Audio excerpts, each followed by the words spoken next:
The New York Jets will miss the playoffs for a 12th straight season. The team was officially eliminated on Sunday in a loss to the Seattle Seahawks. We will break down everything that went wrong today on the Locked On Jets podcast.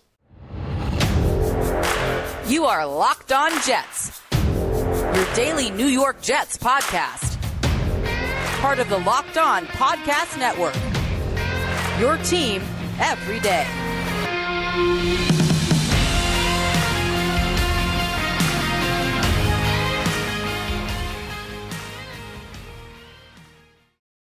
Welcome, this is the Locked On Jets podcast, part of the Locked On Podcast Network, your team every day. It is Monday, January 2nd, 2022, and I'm your host, John B. from GangGreenNation.com, thanking you for making the show your first listen or first watch every day. This podcast is free and it's available on all platforms, including YouTube. If you like what you see or hear, hit the subscribe button where you are watching or listening so that you'll never miss an episode. If you enjoy the show and are listening on a podcast source, please give the show a 5-star review. Helps the channel out and helps other Jets fans find the podcast. So does giving this episode a big thumbs up if you are watching on YouTube. Today's episode of Locked On Jets is brought to you by Ultimate Football GM. Ever dreamed of becoming an NFL GM and managing your football franchise? Then this game is definitely for you. To download the game, just visit ultimate-gm.com or look it up on the app stores. Our listeners get a 100% free boost to their franchise when using promo code LOCKEDON, all caps, in the game. And hopefully you can build a good team that can make the playoffs. Unfortunately, the New York Jets are not a team that can make the playoffs. They were officially eliminated from playoff contention on Sunday in a 23-6 loss to the Seattle Seahawks. The Jets played what was their worst game of the season. In fact, I think you can argue these last 2 weeks when their season's been on the line, they have played their absolute worst football. And everything was lined up for the Jets to make the playoffs this year. They got the early breaks in the schedule. They got a bunch of backup quarterbacks. They played 5 games against backup quarterbacks this season. Now, to their credit, they went 5 for 5 in those games. The team was 5-2. The team was 6-3. The team entered the month of December 7-4. And it feels like a cruel twist of fate because the Jets, before the start of the season, said, our goal is to play meaningful games in December. And they did. They set themselves up because, again, they entered the month of December 3 games over 500. They were squarely in playoff position. Unfortunately, they maybe were a little bit too literal when they talked about their goals because they said, our goal is to play meaningful games in December. Apparently, though, their goal was not to win meaningful games in December and now into January. After going 0-4 in the month of December, the Jets lost their first game in January. And again, it was a blowout. This game was not competitive. The last 2 games, you could argue these are the first 2 completely uncompetitive football games the Jets have played during the year 2022. And they just could not have come at a worse time. I talked about it last week, and I'll say it again. Your final record matters. And entering the season, I had the Jets around 7 wins. And at that point, before the start of the season, I was wondering, am I overrating this team a little bit? Well, they're going to end with either 7 or they're going to end with 8 wins. But the path they took to get there just leaves you with a very bad feeling about this season. And you've seen it across the league. You see there are teams that have gotten off to very hot starts that have fallen apart down the stretch, and the Jets are one of them. The team that were playing yesterday, the Seattle Seahawks, they were another one of them. In fact, I think entering this game, you could have made an argument that the Seahawks were playing worse football than the Jets were even. But that did not carry over on Sunday. And, it essentially began at the first snap because the Seahawks dominated this game from the first snap from scrimmage. It was a total no-show from the defense. It was a total no-show from Mike White. I mean, after the game, you heard comments from various players about how the Jets lacked fire. And this is 2 straight weeks. I mean, these are 2 straight weeks you've heard the comments. And it's not just the comments. You saw what happened on the field yesterday. The Jets really, with their season on the line, showed absolutely zero fight. It's tough to say because on paper, the Jets accomplished everything they set out to accomplish before the start of the season. Play meaningful games in December. Nobody really thought that the consensus was that this was not really a playoff team. Nobody really thought that playoffs were the goal this season. So on paper, if you had said 7 wins and you got to play meaningful December games, you'd be in the playoff race up until week 17 before you're eliminated. I think a lot of people would have signed up for it. But again, the way you do it, that matters. And when you end the season with this type of collapse, it's one thing to go up to Buffalo and lose to the Bills. There's no shame in that. Going out to Minnesota against the Vikings team that's just, aside from what happened yesterday in Green Bay, having a magical season where it just feels like every week they're pulling some game out of their hat. That's one thing.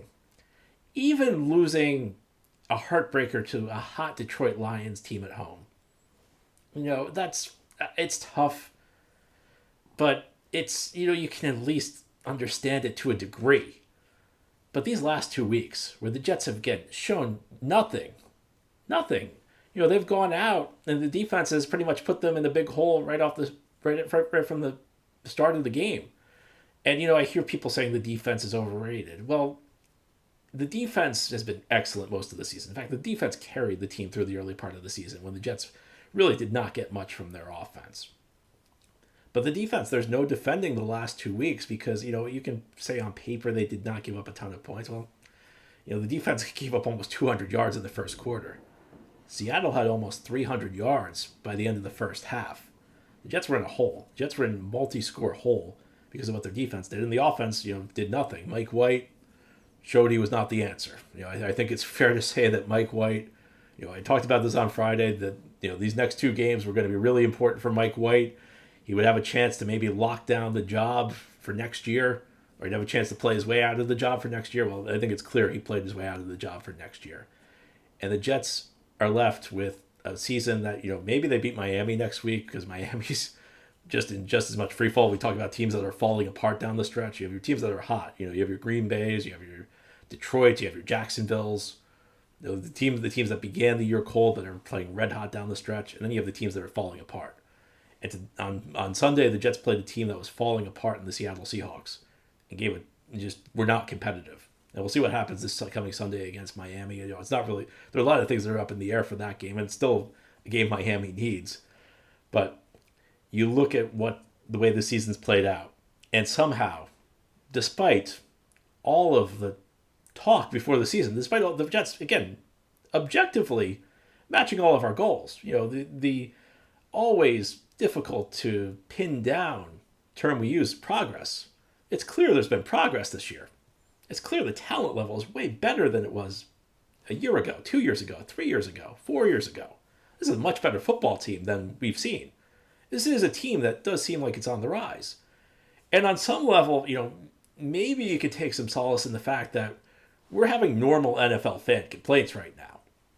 There's no more of this, we're at the bottom of the league. There's no more of this, we're a 2-win football team.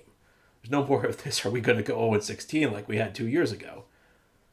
There's no more. These are more normal complaints. I mean, I named you a couple other teams. The Jets, for years, had complaints that were singular in the NFL just because they were so unbelievably bad. These are more normal type issues that you have, more normal frustrations, because there are other fan bases that are going through what we're going through right now. But that's a very small solace right now. Maybe when we get, into March, April, when we have some distance from the season, we can appreciate that the team did make progress. But for right now, when you're sitting at 5-2, when you're sitting at 6-3, and when you're sitting entering the month of December, 3 games over 500 and in playoff position, to go out like this on a 5-game losing streak that could very easily turn into a 6-game losing streak, to miss the playoffs after entering December 3 games over 500. And listen, it's not the people running the team's fault right now. It's not Robert Saleh's fault. It's not Joe Douglas's fault. The Jets have missed the playoffs now 12 straight years. But when you have that kind of history, it makes it very tough to swallow. So, a really tough day for the Jets fan base. I don't want to say only the Jets could, get you, only the Jets could meet all their goals and yet somehow leave you feeling bad about the season. But it's kind of where we are right now. I find it very difficult to have positive feelings right now because the Jets will miss the playoffs and they're not even going to be playing a live Week 17 game. They're going to be playing the role of spoiler in Week 17. They have no shot. And they'd won this game, they would have had a real shot to make the playoffs. And instead, not just do you lose 5 in a row, but the last 2 where you are fighting for your life, you showed zero competitiveness. Tough to take. Now, head here on the Locked On Jets podcast, we'll talk more about this game, and we'll talk about the quarterback position because we've heard it all year. We've heard it when Joe Flacco was playing. We heard it when Zach Wilson was playing. And now we can say it about Mike White. Jets quarterback position gave the team no shot to win this game, and we'll discuss it more as we continue this Monday edition of the Locked On Jets podcast. This episode of Locked On Jets is brought to you by Ultimate Football GM. Have you ever dreamed of becoming an NFL GM and managing your football franchise? Maybe you can build a team that can get to the playoffs. For Joe Douglas, that goal has eluded him so far. Well, your dream can come true, and this game's definitely for you. You can manage every strategic aspect of your team, play through the season, and lead your team to glory. You are responsible for hiring the right coaches and coordinators, trading players, making draft picks, navigating your franchise through free agency and the draft and all the ups and downs of a season. All of this is in a challenging and realistic game world. Ultimate Football GM is completely free and playable offline. Play on the go as you want and when you want to.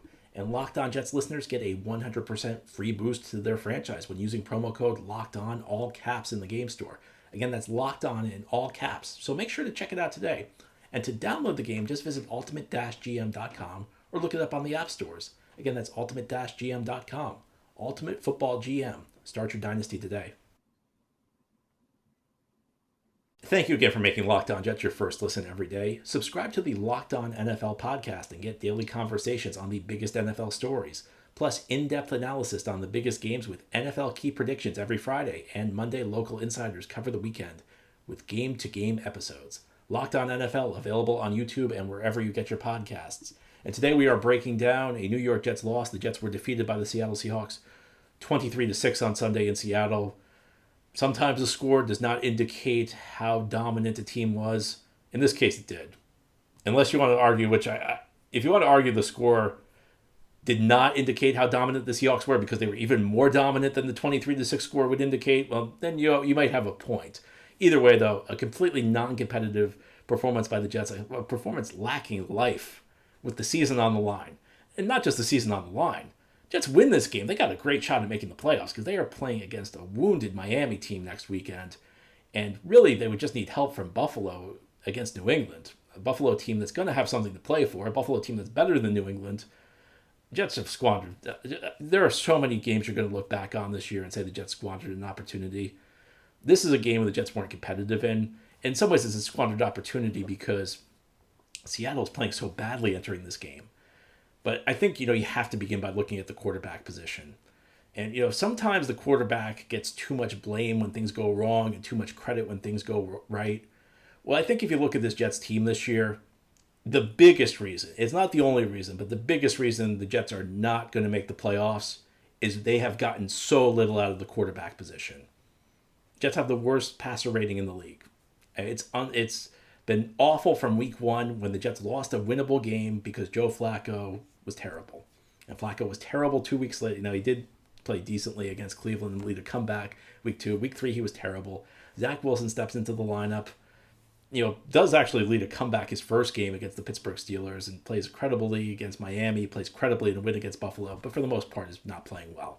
And the Jets were able to win some games working around Zach Wilson, but it did not go well for Zach Wilson in those games for the most part. Mike White steps in and plays really well against Chicago, plays okay against Minnesota, okay against Buffalo. Well, this was the game where it all fell apart for Mike White. And I think we can say now, Mike White's sample size is so small that it's been difficult to say, what exactly is he. I think we all know he's not like an elite player. There's not a lot of playmaking ability there. The question was, could Mike White be a bridge quarterback? Could he be the guy that gets you to your next draft pick? A guy who maybe buys your next draft pick some time.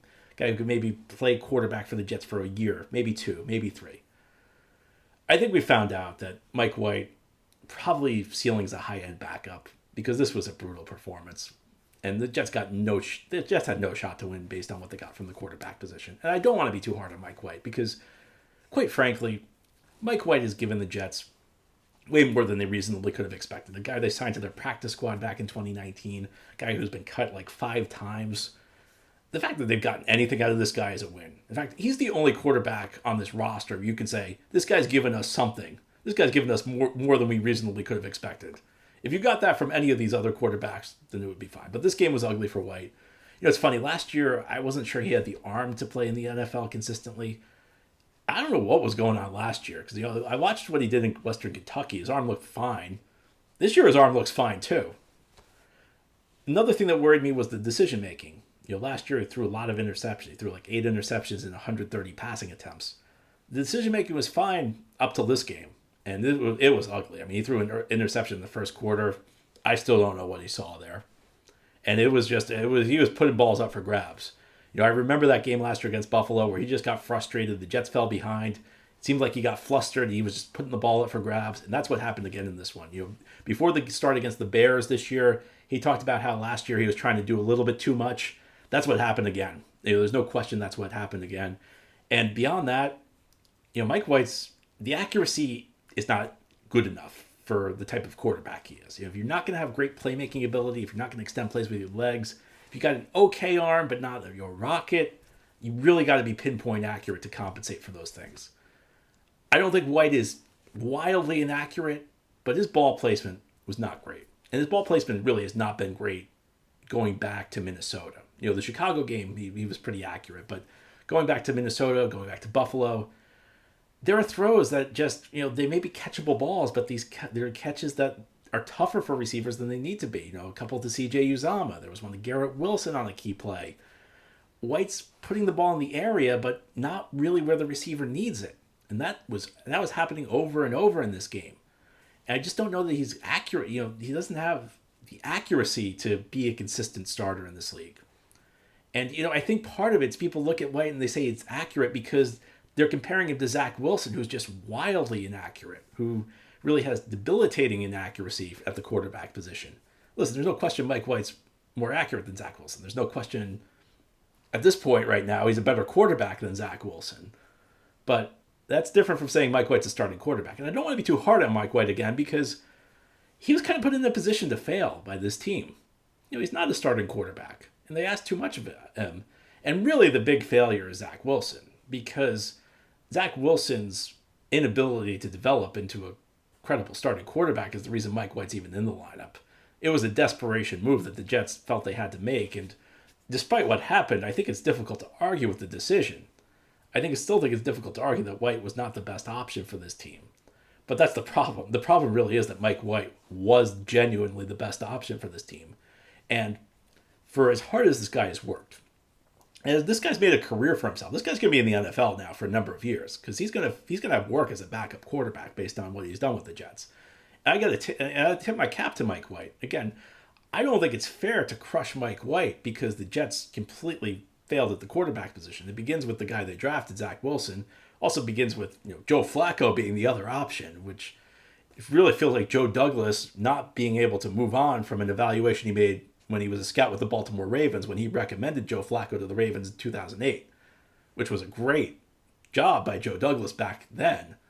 But now Flacco's pretty much done. There's nothing left in the tank for Flacco. But I think you look at this game, and it shows you the limitations of Mike White. And it shows you that he's not the quarterback of the future for the Jets. Maybe he's in the mix as a backup, but even as a bridge starter in 2023, I think after this game, that's just not an option.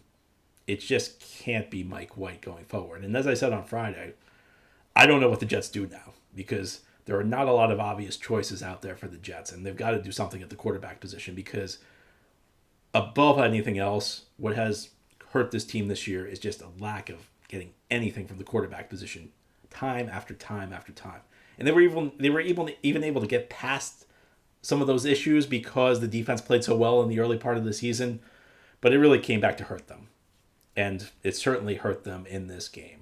But it was not the only thing that hurt the Jets, because in this game, the defense pulled a total no-show.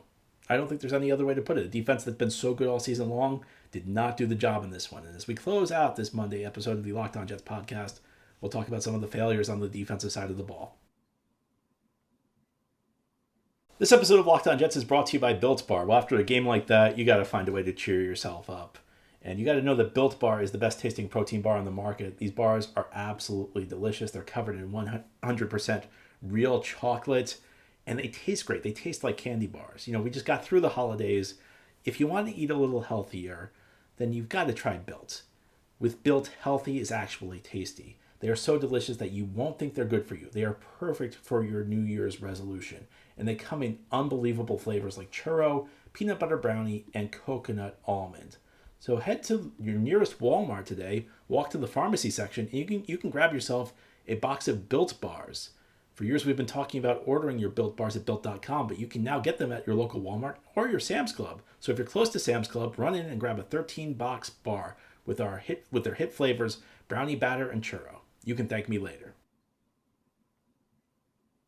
This is the Locked On Jets podcast, the day after the Jets were eliminated from the playoffs officially. I guess it happened week 17 this year, which you want to say it's progress, and again, we may, when we get a little distance from the season, I'm sure we'll be able to appreciate some of the good that came from this season. It's not all bad, but it ended poorly. And we talked about how this was a no-show for this team. Talked about just getting nothing from Mike White in this game, and it's not all Mike White's fault. The defense, really, from the first snap of the game, where they allowed a huge run, it just was ugly. And really, what you saw from this defense, now, this was not a good performance by the defensive line. I don't think they got nearly enough pressure to Geno Smith. You look at Quinnen Williams, who's been phenomenal all season long. It did not seem to me, maybe the film will tell a different story, but watching it live, it seemed like Quinnen Williams was kind of non-existent. But you saw the big issues on this defense get exposed, and that's in the middle of the field. That's the safety position, and that's the linebacker position. I mean, how many times did you see C.J. Mosley whiff on a tackle in this game? Over and over and over. Quincy Williams, excellent waiver find. Fine as a depth player. He'll give you a good game. He'll give you a great game occasionally, but he's too aggressive. Part of the reason he gives you great games is he makes highlight reel plays because he's so aggressive. Well, sometimes that aggressiveness causes himself to run himself out of a play, and it happened over and over in this game. And the safety position, Jordan Whitehead, got not aware enough in zone on a number of plays. LaMarcus Joyner, who left the game injured, he was having a brutal game. I mean, and part of it, I think the Jets got a little out-schemed a couple times. On the first series, he ended up against Parkinson, the Seahawks' big tight end. And this is part of the problem with the Jets. They have a small safety duo. And, against the big tight ends, they don't really have anybody who can cover them. You look at this Jets defense, and I've said it all year long that if you're going to be good in two spots, you want to be good defensive line and corner. And for the most part, that's carried the Jets through. But of course, you want to be good at linebacker and safety too. It may not be as important, but there are moments where weakness at these spots really manifests itself. And the Jets defensive line's done a good job covering for these guys for most of the year because they've been able to generate such good pressure that they haven't really had to cover that long at those positions. And also, the defensive line's been so dominant that the linebackers and safeties haven't been exposed when they take bad angles, when they fill the wrong gap. Somebody's been there to cover for it. Not in this game. It really felt like the Seahawks went out of their way to attack the Jets at these areas because it felt like Sauce Gardner and DJ Reed held up well for the most part. That's been one of the stories of the season. And you have to be happy with what you've got from the corner position. Again, we talk about areas for hope, areas for progress. Corner is one of them. But the linebackers and safeties, this is a game that just a reminder they need to be overhauled. And I think that there's a tendency when the whole defense is playing well to think that these things are not issues. There's a tendency when the unit's playing well to think everybody's doing their job, that any criticism of anybody's unmerited. Well, this is a game that I think reminds you that there are some weaknesses on this defense. And, the numbers are what they are. 193 yards in the first quarter. I mean, the Seahawks went right down the field. Big play after big play. Jets could not get off the field. 300 yards, about just under 300 yards by halftime. I mean, this is unbelievable. It's a defense that's carried the Jets all season long. So, on the one hand, you don't want to get on them too much because the Jets would not even be close to having a shot at the playoffs if it wasn't for this defense, for the job they've done all year long. At the same time, this defense, with the season on the line the last 2 weeks, has turned into no-show. You can look at the points and say, well, they didn't get torched, they didn't give up 30. If you're following the flow of these games, that they put the Jets way behind. And with the way the Jets' offense is played, other teams aren't really going to take inordinate amounts of risk because with the Jets' offense looking so inept these last couple of weeks, really the only way the Jets could win these games would be a big play on defense. So when you get deep into the second half of these games, these teams are not going to take big chances. And even if they're throwing the ball, the quarterback's going to protect the ball. He's not going to try and make very tight window throws. He's not going to make dangerous throws in a way he might otherwise. Because if Jacksonville and if Seattle these last 2 weeks had kept playing, if they'd kept up the intensity level that they had early in these games, I think they would have scored more points. Really disappointing to see the defense go out like this. In the context of the season, I mean, that's tough. It's tough to get on the defense because they've been so outstanding all year long. But I do think, they deserve criticism. If we're going to give them credit when they play well, they got to take some heat when they go out there and play like this, especially in the biggest games of the season. And it's kind of the story for the Jets. We're going to head into this offseason, and I'm sure we're going to hear plenty of talk about, the focus is going to be finishing strong in 2023. And it's going to have to be because this has been about as ugly of a finish to the season as you can get. Anyway, that's all for today's episode. This has been the Locked On Jets podcast, part of the Locked On Podcast Network. Your team every day is our motto. As always, if you enjoy the show, hit the subscribe button where you're watching or listening so that you'll never miss an episode. If you're listening on a podcast source, please give the show a 5-star review. If you're watching on YouTube, please a big thumbs up. These things help the channel out and help other Jets fans find the podcast. Try and enjoy your Monday, everybody. We'll be back tomorrow to talk more Jets.